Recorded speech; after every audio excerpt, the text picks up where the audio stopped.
माना जाता है।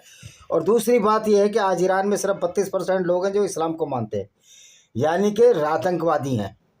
हर सच्चा मुसलमान जो इस्लाम को मानता है, 5 वक्त की नमाज पढ़ता है, मोहम्मद की शिक्षा या सुन्नत पर चलता है, वो आतंकवादी है, वो गुंडा है, वो अपराधी है। इसी तरह मनुस्मृति को जो ये मानता है कि शूद्र नीचे होते हैं, ब्रह्मा के मुख से ब्राह्मण पैदा हुआ या क्षत्रियों की भुजाओं से पैदा हुआ, अगर इसको वास्तव में वो मानता है, प्रतीकात्मक नहीं मानता, तो वो भी अपराधी है, वो भी सर्टिफाइड गुंडा है और वो भी मानवता के खिलाफ एक राक्षस है। तो इसी तरह सच्चा मुसलमान एक राक्षस है, एक अपराधी है। अब पहले पारसी धर्म, जिसको जोरेस्ट्रियंस कहते हैं या जरुस्त्र उनका देवता है, और ये पारसियों में टाटा बिरला ये सारे के सारे हैं जो भारत के बड़े उद्योगपति हैं। तो फिर भी इस हिसाब से सनातन वैदिक कल्चर फार बेटर है इस्लाम के मुकाबले, कि सबको आत्मसात किया इसने। बुद्धिज्म वाले आत्मसात नहीं करते, वो तो ब्रह्मा विष्णु को गाली देते हैं, भाई ये प्रतीकात्मक हैं।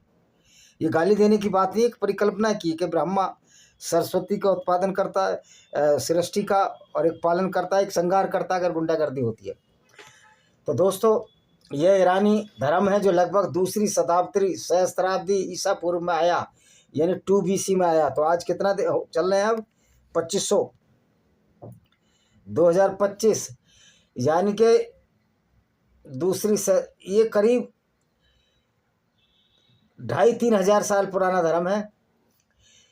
तो ईरानी ये पठार में फैला। ईरान जो आपको पता है एक पठार है, अंत 6वीं शताब्दी ईसा पूर्व में अचमेनिद साम्राज्य के अधीन आधिकारिक दर्जा प्राप्त हुआ। अचमेनिद को इंग्लिश में क्या कहते हैं, इसको देख लेते हैं हम।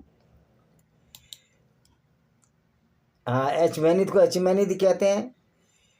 तो इसको दर्जा प्राप्त हुआ और ये ईरान का राजकीय धर्म बना रहा 7वीं शताब्दी तक, जब तक कि इस्लामिक गुंडागर्दी ईरान पर हावी नहीं हो गई। जो अली हुसैन खामनेई को मारा, वो वास्तव में जितने मुल्ला मौलवी हैं, जितने मदरसे हैं, ये गुंडे हैं, गुंडों का केंद्र है, अपराधी बनाते हैं लोगों को। इसमें कोई शक शुबा की गुंजाइश नहीं। अरशद मदनी, असुद्दीन ओवैसी और जितना भी ये देवबंदी और बरेलवी है जो इस्लाम पर चलते हैं, सारे के सारे गुंडे हैं। और ये बड़े आश्चर्य का विषय है कि इस्लाम पर आज तक किसी सरकार ने बैन नहीं लगाया। तो बैन नहीं लगाया है तो इसी के लिए अंतर्राष्ट्रीय काफिर सेना हमने बनाई है, जो इस्लामिक गुंडागर्दी को जड़ मूल से ख़त्म कर देगी। ये सरदन से जुदा के नारे, इनके पास ना रुपया है, ना पैसा है, ना अकल है। छुरी और